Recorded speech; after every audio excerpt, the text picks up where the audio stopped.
एक आदमी जब एक्सरसाइज करता है, जब गाना गाता है, कोई भी क्रिएटिव काम करता है ना, तो वो अपने आप से अपने आप को ट्रेन भी कर रहा होता है। एक बुद्ध जब ध्यान करते हैं तो अपने आप से अपने आप को ट्रेन कर रहे हैं। और किसको ट्रेन कर रहे हैं? सेक्शन 1 को, कॉन्शियस माइंड को। लेकिन हम लोग सेक्शन 3 में पहुंचने की हड़बड़ी में सेक्शन 1 को बुरा बुरा बोलना शुरू कर देते हैं। वो हमारी जल्दबाजी है। हम अपने कॉन्शियस माइंड को लोअर माइंड कहते हैं, या तो हम लोअर सेल्फ कहते हैं, या आम भाषा में अहंकार कहते हैं, या तो हम इसको कभी कभी एनिमल माइंड भी कहते हैं, जानवरीय मन। नमस्कार दोस्तों, स्वागत है आपका ज़ेनोगा चैलेंज 2023 में। मैंने अभी कुछ हफ्ते पहले नागपुर में एक सेशन किया था, लाइव सेशन, योगाशीष के नाम से। और उसमें कुछ लोग ऐसे आए थे जिनको आने की अपनी मर्जी नहीं थी, वो मजबूरी में आए थे। किसी ने उनको ज़बरदस्ती बोल दिया तुम्हें आना है, तो आ गए थे। उसी में से एक भाई साहब थे जिन्होंने काफ़ी काम धाम भी किया मेरे लिए, वहाँ स्टेज को सेट करना और बाकी कुछ करना। और वो बोलते हैं बाद में जब मुझसे मिले कि सर बुरा मत मानिएगा, आपने जो कुछ भी वहाँ समझाया मुझे कुछ समझ में नहीं आया। मैंने कहा कोई बात नहीं, हो सकता है ये समझना चाहते हो, सीखना चाहते हो, इसलिए सब बोल रहे हैं। बोलते हैं और सर खाली मैं नहीं, वहाँ पर जो ज़्यादातर लोग थे वहाँ किसी को कुछ समझ में नहीं आया। आपकी बातें सब सर के ऊपर से जाती हैं, आप कन्फ्यूज्ड हैं। फिर मैं बैठा हुआ था, रिम्पी बैठी हुई थी। रिम्पी को तो गुस्सा आ गया, तो रिम्पी बोलती है सर आप अपने बारे में बोलिए, औरों के बारे में वो बोल लेंगे। तो बेचारे वो थोड़े से झेप गए। बाद में कल आकर के सॉरी वॉरी भी बोल रहे थे, लेकिन सॉरी बोलना उनको आता नहीं, क्योंकि सॉरी बोलना नहीं होता। इस कॉन्शियस माइंड को जब उसकी गलती का एहसास होता है तो बेचारा शांत हो जाता है, एक हम्बलनेस में वो हम्बलनेस में आता है। कल फिर से मेरी उनसे बात हो रही थी और वो बेचारे ऑलमोस्ट 40 मिनट्स तक बस कुछ बोलते रहे, शांति नहीं हो पा रहे थे और कंफ्यूज्ड हो रहे थे। मैं उनकी बात इसलिए ला रहा हूं बिकॉज मुझे अपनी गलती का एहसास हुआ। जब भी हम कोई सेशन करें, लाइव सेशन करें या यूट्यूब पे ऊपर हमारे वीडियोस चलें, तो जेन्युइनली केवल उन्हीं लोगों को आना चाहिए जिनको इसकी भूख है, जो सचमुच में जानना चाहते हैं। बिकॉज कोई नई चीज़ सीखने के लिए माइंड में एक वैक्यूम होना चाहिए, उस वैक्यूम को हम्बलनेस बोलते हैं। मतलब आपके मन में एक स्टेट होनी चाहिए, आई डोंट नो। जैसे अभी ज़ेनोगा कहती है कि हमारा सेक्शन 1 कॉन्शियस माइंड जो सोच सकता है ये बहुत ग्रेट है, इसको हमें भूलना नहीं चाहिए। लोग कैसे भूल जाते हैं पता है? जब भी हम सेक्शन 2 या 3 के बारे में पढ़ते हैं, मिस्टिकल पावर्स के बारे में पढ़ते हैं, भगवान के बारे में पढ़ते हैं, एक बहुत ही कॉमन इल्ज़ाम लगाया जाता है मेरे ऊपर, हाँ मेरे ऊपर और बहुत से लोगों के ऊपर, कि आप लोग स्पिरिचुअलिटी बेच रहे हैं, आप लोग कोर्सेज कराते हैं पैसे लेकर के। ये इल्ज़ाम इसलिए लगाया जाता है क्योंकि लोगों का ये कहना है जो भी चीज़ें आध्यात्म मतलब सेक्शन 2, 3 और 4 के बारे में है उसको बेचना नहीं चाहिए, वो बहुत पवित्र चीज़ है। तो मेरा एक लॉजिकल सवाल अपने आप से हुआ बहुत साल पहले, तो क्या इस दुनिया की चीज़ें बेचनी चाहिए? क्या इस दुनिया की चीज़ें अपवित्र हैं? इसका मतलब ये दुनिया 2 पार्ट में डिवाइड किया है भगवान ने। एक तो वो जो पवित्र है जिसको कभी नहीं बेचना चाहिए, और बाकी सब कचरा है उसको आराम से बेचो। आदमी मर रहा है, उसका इलाज खरीदो और बेचो आराम से। बच्चा बेचारा अनपढ़ है, उसको मैथ्स हिंदी इंग्लिश पढ़ा दो आराम से, कचरा है वो। खाना खा रहे हैं, वो कचरा है, उसको बेचो और खरीदो। लेकिन आध्यात्म को मत बेचो। नहीं ये है हमारे माइंड का कंफ्यूजन कि कुछ चीजें ग्रेट हैं। अगर ग्रेट है तो ये कॉन्शियस माइंड भी ग्रेट है, और जिस पैसे को इन्वॉल्व करके हम इस चीज को लेन देन कर रहे हैं वो भी ग्रेट है। इस ब्रह्मांड में कोई भी चीज नॉन ग्रेट नहीं है। ज़ेनोगा कहती है कभी भी अगर आप बहुत समझदार होना चाहते हैं, एनलाइटन होना चाहते हैं, तो सेक्शन 1 को कभी डीमीन मत करिएगा, उसको खराब मत बोलिएगा। हम लोग अपने आप को बोलते हैं कि सर हम तो बेचारे, जैसे अभी कल ही उन्हीं भाई साहब की बात हो रही थी, बोलते हैं सर मैंने अब तंबाकू खाते थे छोड़ दिया। तो मैंने पूछा सर आप तो सुबह सुबह देखा था आपको धूम्रपान करते हुए, सिगरेट पीते हुए।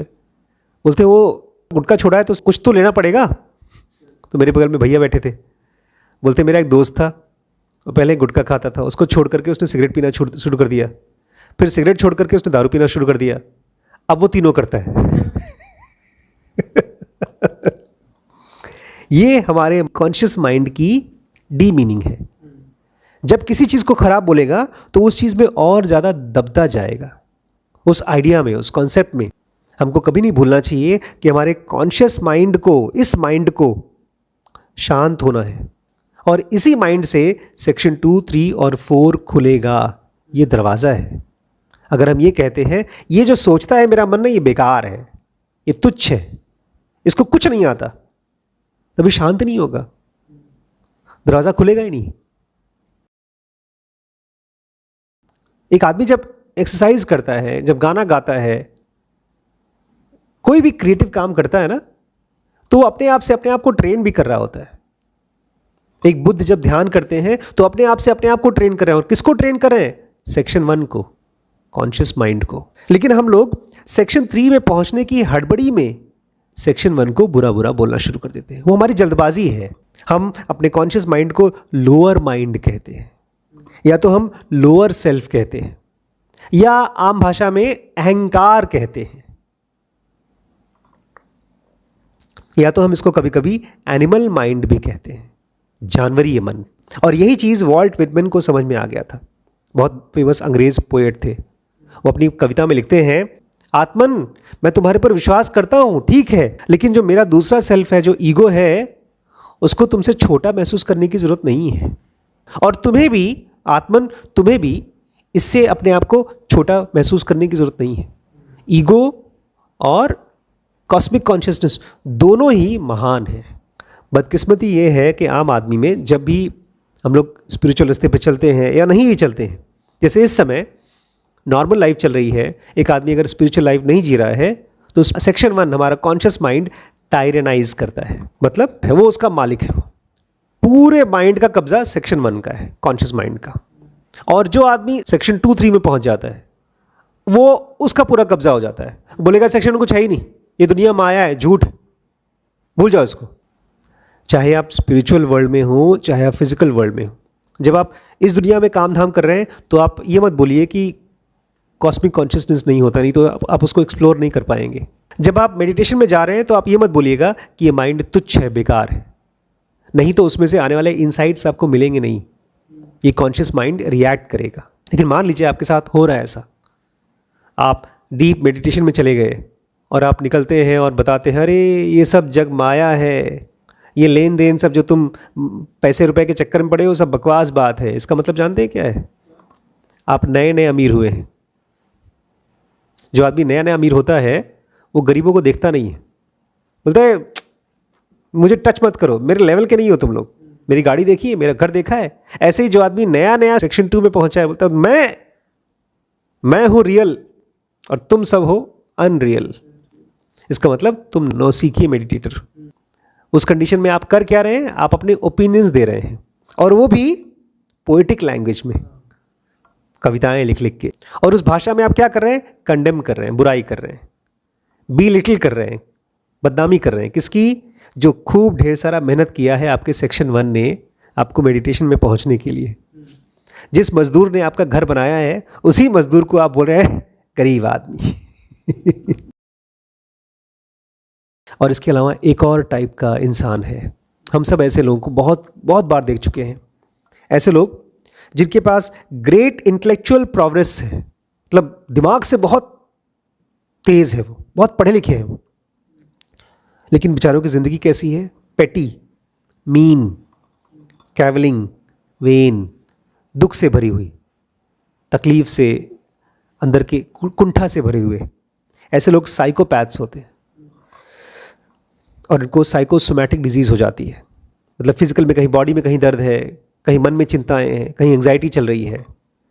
इसलिए ऐसा आदमी खूब पढ़ा लिखा होने के बावजूद भी उसका corresponding development of total personality नहीं हुआ है, मतलब उसका सेक्शन 2, 3 और 4 डेवलप नहीं हुआ, तो ऐसा इंसान सोसाइटी के लिए बहुत खतरनाक हो जाता है।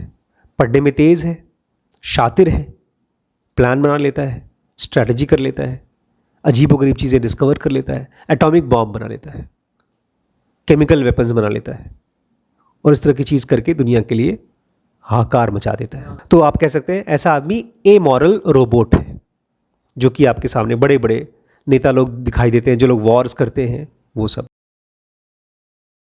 लोग कहाँ प्रेफर करते हैं। आज आम आदमी कहाँ प्रेफर करता है कि वो अपने ब्रेन को री एजुकेट करे, उसे बोलना, सोचना, फील करना सिखाए। उसको ये एहसास कहाँ है कि उसके अंदर में एक मिसमैनेजमेंट चल रहा है। अभी अभी बड़ी मम्मी आई, श्रीश का नोटबुक देखा, उसने पढ़ाई नहीं किया, उसको डांट दिया। उनको लगा कि डांटने से वो बच्चा पढ़ने लगेगा, उनको लगा पढ़ने से वो बच्चा समझदार हो जाएगा, और समझदार होकर के उसकी लाइफ खूब अच्छी हो जाएगी, शांत हो जाएगी। नेगेटिव इंटेंसिटी ने एक पॉजिटिव इंटेंसिटी को नेगेटिव बना दिया, और ये उम्मीद कर रहा है कि वो अपने आप इसी से पॉजिटिव हो जाएगी। Negative means negative. हम सबको अपने अंदर में प्रोग्राम्स डालने होंगे, ज़नोगा के प्रोग्राम्स। हम सब पढ़ते तो हैं, उसकी इज्जत भी करते हैं, लेकिन हमको लगता है इस हमारे सर के ऊपर जा रहा है, समझ में नहीं आ रहा। या हम कहते हैं अरे भैया नॉर्मल लाइफ में हम कहाँ ये सब प्रैक्टिस कर पाएंगे, इसलिए कोई आसान प्रैक्टिस बताइए। पूजा पाठ करना हो, मंदिर जाना हो। देखिए जो भी प्रैक्टिसेस आप करें यहाँ पर ज़नोगा में, जो सीख रहे हैं आप करिए, लेकिन उसमें एक खास चीज़ होनी चाहिए। ये मेरे साथ नहीं थी जब मैं ओशो को पढ़ रहा था, तब नहीं था। इनफैक्ट जितने भी स्पिरिचुअल टीचर्स को पढ़ा था, ये पॉइंट मैंने कभी पकड़ा ही नहीं अपना। जब आप किसी स्पिरिचुअल बुक को पढ़ते हैं या स्पिरिचुअल लाइफ जीते हैं, तो वो नॉर्मल से हटके है, एक तरह से आर्टिफिशियल लाइफ है। और जैसे ही आर्टिफिशियल लाइफ आती है, आपको आता है स्ट्रेन्ड एफर्ट, आप कोशिश करते हैं, आपको आता है होलियर देन दाउ फीलिंग, मैं तुमसे महान हूं। ये वही है सेक्शन 1 की बेवकूफ़ी है बेचारे की, कि मैं तुमसे महान हूं। इसलिए ज़नोगा कहती है कोई ज़बरदस्ती नहीं करिए अपने साथ, कोई सस्पेंस नहीं, ये मत दिखाइए अरे मैं बता नहीं सकता, मेरे गुरुजी ने मना किया है, ये बहुत सीक्रेट मंत्र है। अरे माइंड के बारे में बात कर रहे हो। अगर आप खाना कम कर रहे हैं तो कम करिए, भूख लग रही तो खाइए, कोई आर्टिफिशियल वे ऑफ लिविंग मत करिए। धीरे धीरे खाने के साथ एक्सपेरिमेंट करिए, स्लीप के साथ, सेक्स के साथ। और अगर आपके अंदर में ऐसी फीलिंग आ रही है कि मैं बाकियों से स्पेशल हूँ, तो उसको पहचानिए, उसको पकड़िए। अपने आप को देखिए कि आपके मन में ये फीलिंग तो नहीं आ रही है कि मैं ये सब लाइफ और क्रिएशन से परे हूँ, मैं महान हूँ। आपके सामने कोई भी कुछ भी कर रहा है, उसको समझिए, उसको मिसअंडरस्टैंड मत करिए। या कोई मूवमेंट चल रहा है आपके सामने, कोई पॉलिटिकल मूवमेंट है, या किसी आदमी का कुछ काम चल रहा है, वो तन मन धन से कर रहा है, उसकी बुराई क्यों कर रहे हैं आप? उसको करने दीजिए जो कर रहा है। जैसे बच्चे में एक ग्रेस होती है, एक तरह की खूबसूरती होती है, आप उसमें चले जाइए, जिसको ज़नोगा कहती है क्रिटिकल सर्टेन स्टेज। एक आदमी 24 घंटे में 16 घंटे करीब जगता है, तो दिन भर में 960 मिनट जगता है वो। और अगर रोज़ वो बहुत कम सोच रहा है, केवल 20 थॉट पर मिनट, जो कि नहीं है। एक आदमी तो एक पल्स बीट में 12 थॉट लेता है, लेकिन हम फिर भी 20 जोड़ते हैं, और वो भी सोचता नहीं है, ही डिकोड्स इम्पल्सेस। तो 960 into 20 is equal to 19,200 thoughts. वो एक दिन में 19,200 थॉट्स डिकोड करता है। जो एक्चुअली डिकोडिंग होती है वो बहुत ज़्यादा होती है, और इस बीच में ढेर सारे ड्रिफ्ट्स भी होते हैं। इसको एक राउंड फिगर कर देते हैं, हमको स्कोर मिला, एक दिन में 19,000 थॉट्स आए। और हर एक डिकोडेड इम्पल्स, जिसको आप थॉट बोलते हैं, वो एक जाकर के इंडेक्स में पहुंच जाता है, उस अपनी लाइब्रेरी में जाके बैठ जाता है। इसको हम पढ़ रहे थे, पैटर्न रिकॉग्निशन होता है वहाँ पे। अगर आपने 3 स्टेप करना शुरू किया, करेक्टिव मेथड यूज़ करना शुरू किया, तो ये जो 19,000 है वो कम होकर के 10,000 हो जाएगा। मतलब 9,000 इम्पल्स का एनर्जी आपके माइंड को और आपके बॉडी को मिलेगा। ये सेव हो जाता है और स्टोर हो जाता है भविष्य में यूज़ करने के लिए। ये जो करेक्टिव मेथड आप यूज़ करेंगे, वो आपके लिए प्लस स्कोर क्रिएट करता है। आप रियलाइज़ करेंगे उसकी वजह से आप स्पिरिचुअल रास्ते पे चल रहे हैं। जो पहले ज़मीन पे गिरे रहते थे, गड्ढे में गिरे हुए थे, कि उसमें से निकल कर आप स्पिरिचुअल पाथ पे चल रहे हैं। आपकी ये ज़िंदगी जो वैसे दिखती थी एकदम मजाक, वो बन जाती है एक ट्रायम्फेंट ऑपरेशन का बेस, एक जीत का बेस। बुद्ध का नाम बुद्ध नहीं था, सिद्धार्थ था। महावीर का नाम महावीर नहीं था, तो बाद में पड़ा, क्योंकि वो जीते। उसका बेस कहाँ से आया? उनकी daily small small corrective method से। हर एक स्पिरिचुअल टीचर ने हमारे और आपकी तरह छोटे छोटे स्टेप्स लिए, थॉट्स को कम किए, उस थॉट्स में से आने वाली ऊर्जा को एक्सपीरियंस किया, उनको अच्छा लगा, फिर थॉट और कम किया। और ठीक ऐसे ही आप 3 स्टेप ब्रीदिंग करेंगे रेगुलर, तो आपकी 25,920 जो रोज़ की सांस आती है वो कम होते होते 17,280 हो जाएगी। और इसकी वजह से और आपके थॉट्स कम हो जाएंगे, डिकोडिंग और कम हो जाएगी। थोड़ा सा इमेजिन करिए कि आपकी बॉडी में कितनी ज़्यादा एनर्जी इकट्ठी हो जाएगी। जो आप देखते हैं किसी ऋषि को तो कृष्णमूर्ति को देखते हैं, रमण को देखते हैं, उनके अंदर में ताकत कहाँ से आती है? उसी में से जिसमें से आपको और हमको आ सकती है। उनको भी वही मिलता है, इम्पल्स, छोटा छोटा इम्पल्स बाहर से मिलता है, लेकिन हम उस इम्पल्स को जला के ख़त्म कर देते हैं। कैसे जलाते हैं? थॉट्स बना के। जैसे ही थॉट्स बना, आपकी एनर्जी थोड़ी सी कम हो गई। उसको अगर आप बचा सके तो आपका बॉडी एक बहुत स्ट्रांग फोर्स का वाइटल स्टोर हाउस बन जाएगा। और लास्ट में सबसे इंपॉर्टेंट पॉइंट जो आपको समझनी है, नॉर्मल आदमी को तो विश्वास ही नहीं होता, आपको हो जाएगा।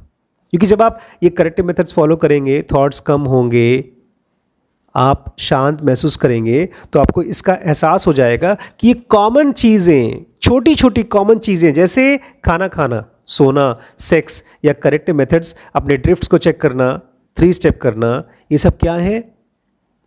रियल प्रोग्रेस का स्टेपिंग स्टोन है। यही शुरुआत है रियल प्रोग्रेस की। इसलिए एक थॉट को लीजिए और गहरे से सोचने की कोशिश करिए, मैं अपनी ही शैडो से, अपनी ही छाया से खुद को कैसे फ्री करूं? क्या है मेरी शैडो? उसको सोचिएगा, 3 स्टेप करिएगा और इस कॉन्शियस माइंड को रिस्पेक्ट भी करिएगा। इसको ईगो मत बोलिए, इसको रिस्पेक्टफुली ऑब्जर्व करिए। ये आपका जैसे शरीर है, उसको साफ करते हैं, ऐसे ही मन है। अगर आप रिस्पेक्ट करते हैं तो मन साफ होता जाता है, क्लियर होता जाता है, सोच पाता है। तो भाई साहब बेचारे सोच नहीं पाते। जो सोच नहीं पाता है, पता है, उसके थॉट्स इतने ज़्यादा निकलते हैं कि उसको स्ट्रेस होता है। और उस स्ट्रेस से बचने के लिए लोग एडिक्शंस में जाते हैं, सिगरेट पीते हैं, शराब में जाते हैं। जिस आदमी के थॉट्स शांत होंगे, उसको एडिक्शंस की ज़रूरत नहीं पड़ती। ठीक है, थैंक यू।